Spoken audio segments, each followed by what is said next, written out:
Здравствуйте, друзья! И сегодня мы поговорим о таком явлении, как кардио в тренажерном зале. Кардио для качков, для бодибилдеров. Бытует мнение, есть такая категория людей, которые утверждают, что кардио это все, без него никак и никуда. И есть такая же категория, особенно в качалках, ребят, которые им полностью пренебрегают и говорят: я нормально тренируюсь, я нормально качаюсь и без кардио также справляются. И вот сегодня мы попробуем разобраться, так ли это необходимо, как утверждают одни, или все-таки так плохо, как пренебрегают им другие. Какие цели можно достичь в тренажерном зале бодибилдеру с помощью кардиотренажеров? Какие средства, какое воздействие на мышцы. В общем, разберем каждый тренажер, что можно из него извлечь, и попытаемся все-таки вынести свой правдивый вердикт. Нужно, не нужно, как много, как долго и как часто. Начинаем разбираться, все-таки для каких целей существуют кардиотренажеры и работа на этих тренажерах. И первое, это, конечно же, разминка. То есть кардиотренажеры очень хорошо можно использовать в целях просто общей разминки. Я лично люблю вот этот вот вертикальный концепт, который позволяет хорошо мне разогреть верхнюю часть моего тела. О нем мы поговорим чуть позже. Что происходит во время кардиоразминки? Если вы пришли немножко сонный или немножко уставший, вам надо возмутить нервную систему перед тем, как начать силовую тренировку, то буквально 5 минут позволит вам сделать тренировку более безопасной и более интересной и насыщенной.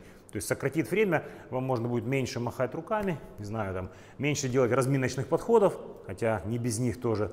Одним словом, для разминки. Это цель номер 1. Итак, цель номер 2 – это тренировка дыхательной системы. Чем это полезно для бодибилдеров, для людей, тренирующихся с железом? В определенный этап вашего тренировочного процесса, в начальный, вы занимаетесь относительно небольшими весами. И в принципе дыхалки большинству хватает, но постепенно наращивая силовую работу, наращивая тоннаж, так сказать, тренировочный, не у всех хватает именно дыхалочки. Человек начинает задыхаться, поэтому кардио помогает нам хорошенечко прорабатывать дыхательную систему.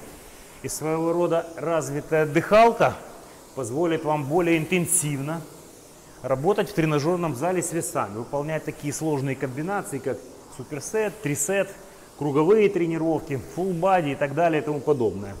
И нет ничего лучше, как цикличная работа на одном из таких вот инструментов.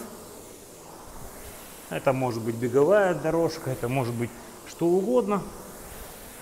В общем, цель номер 2 – тренировка дыхательной системы. Итак, друзья, цель номер 3 – тренировка сердечной мышцы.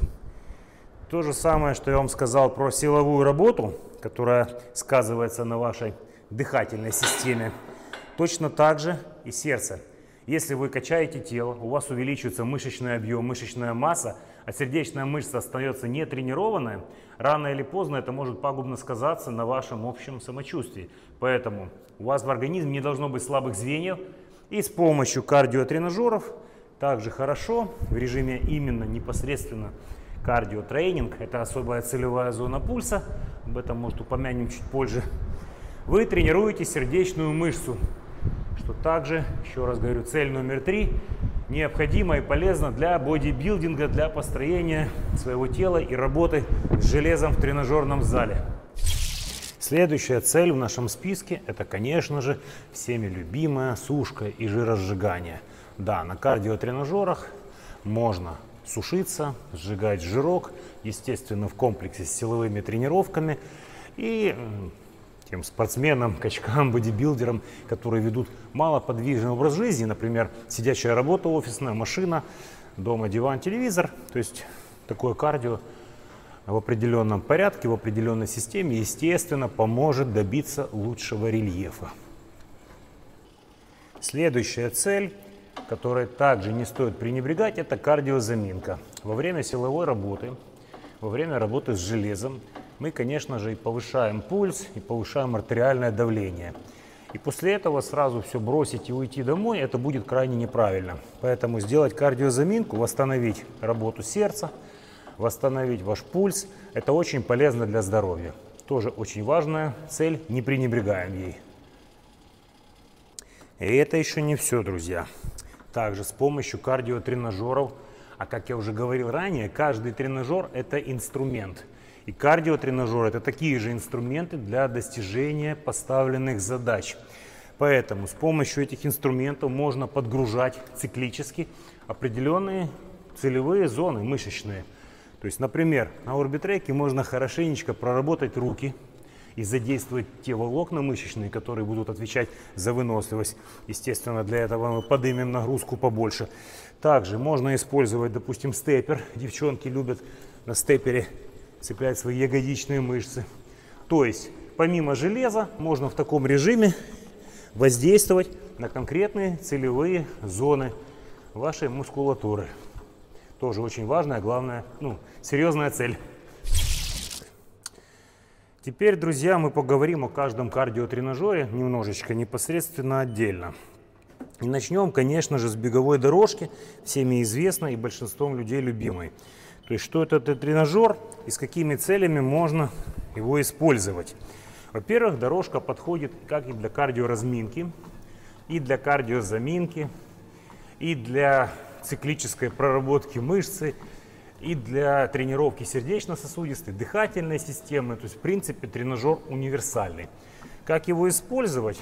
Когда мы тренируем сердце, сразу говорю, это одна целевая зона пульса. Если дорожка в вашем зале хорошая, вы вводите свои данные, пол, вес, цель тренировки, и оно вам выдает в графике заданную целевую зону пульсовую, в которой вы должны работать, например, для тренировки, то есть там кардиотренинг.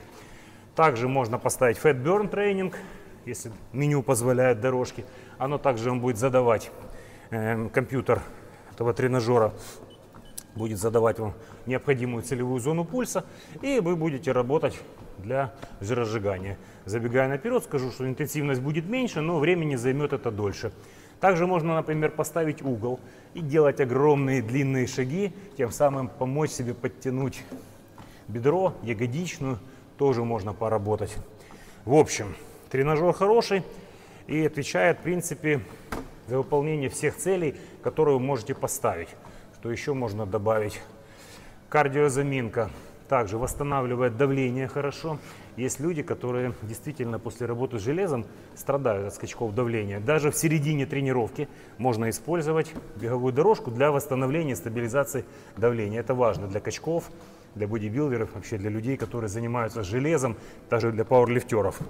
Теперь переходим к тренажеру номер 2. Мы считаем, что Orbitrek одно из лучших изобретений для человечества и также помогает бодибилдеру в его работе.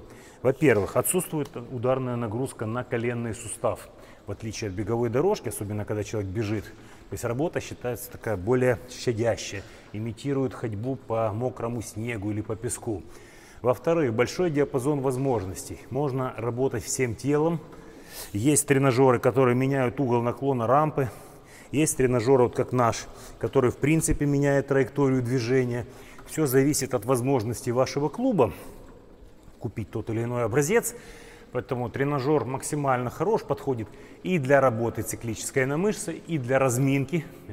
Лично я частенько им разминаюсь, тоже в начале тренировки, 3-5 минут хватает. Для заминки реже его использую. Также ребята применяют его в середине тренировки, комбинируя силовые и аэробные такие упражнения, особенно для девчонок, тренера-коллеги.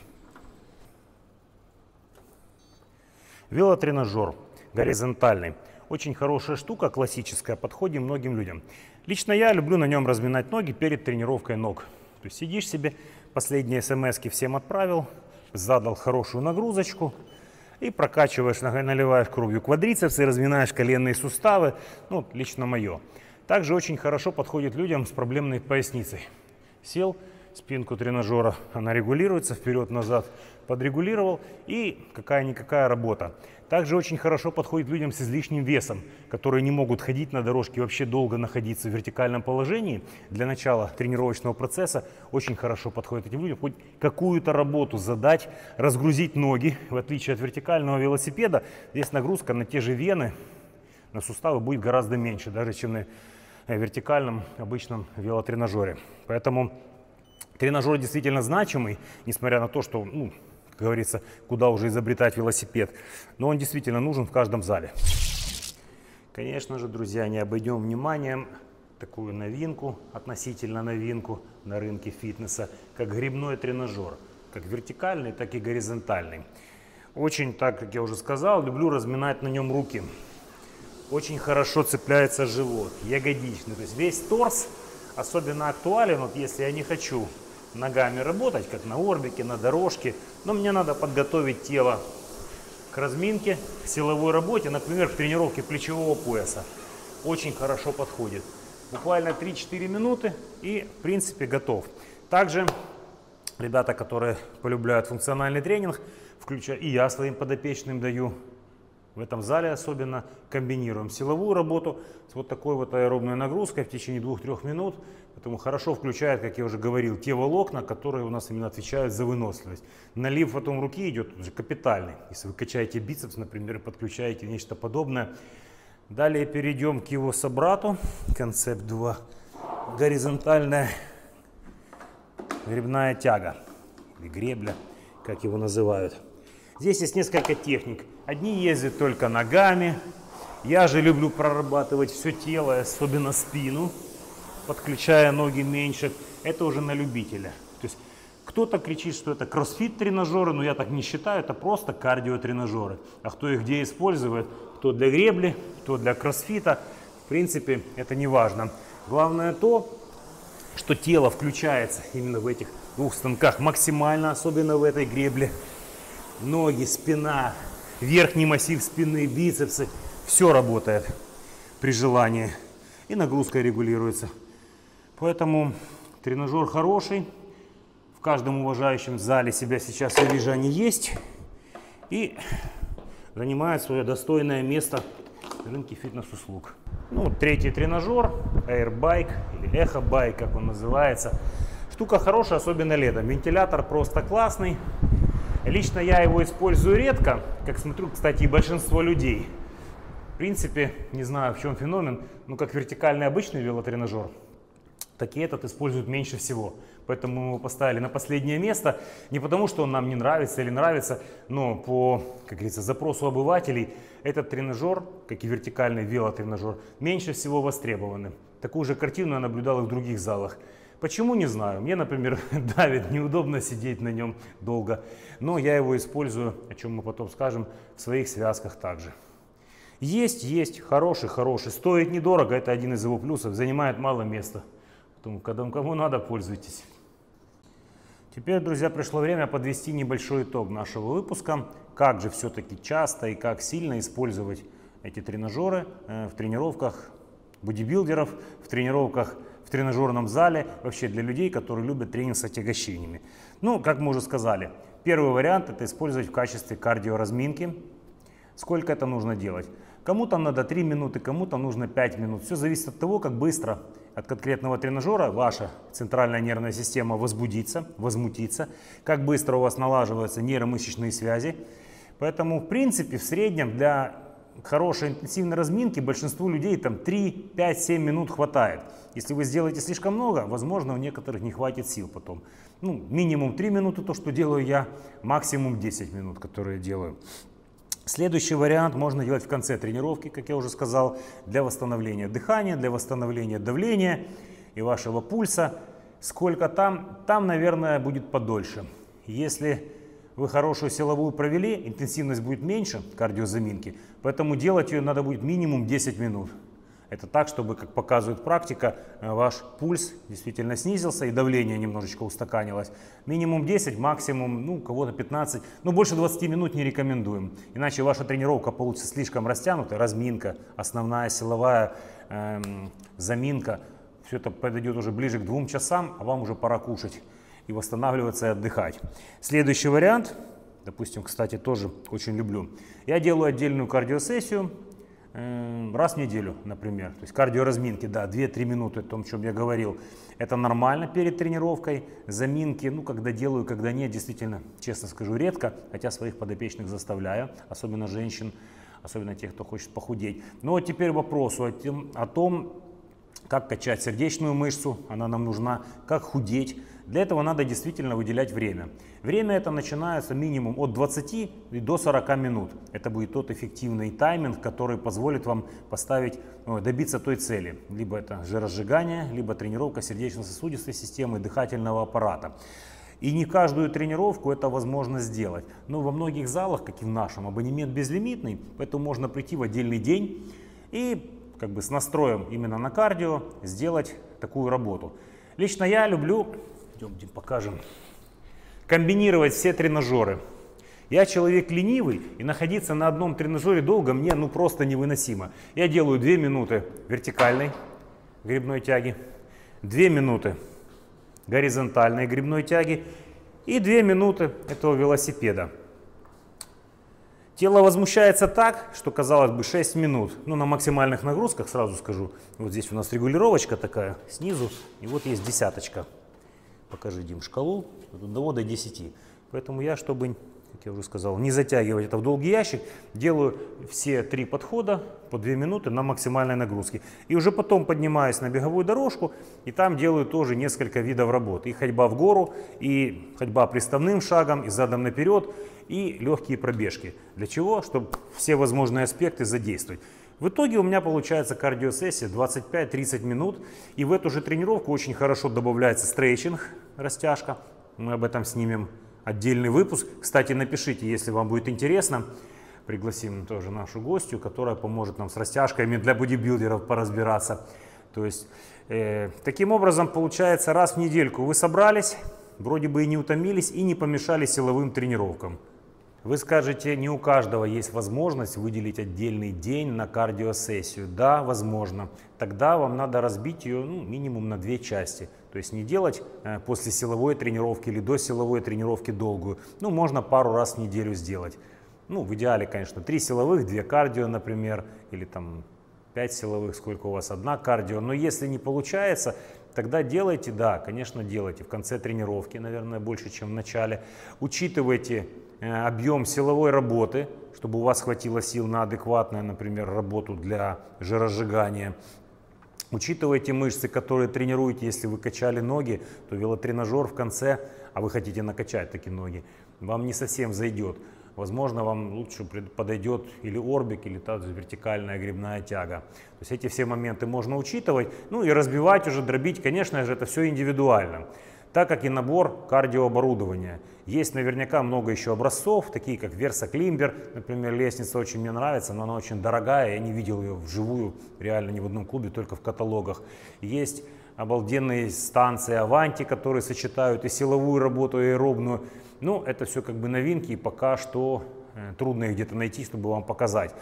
Но, еще раз подведем итог, все это хорошо.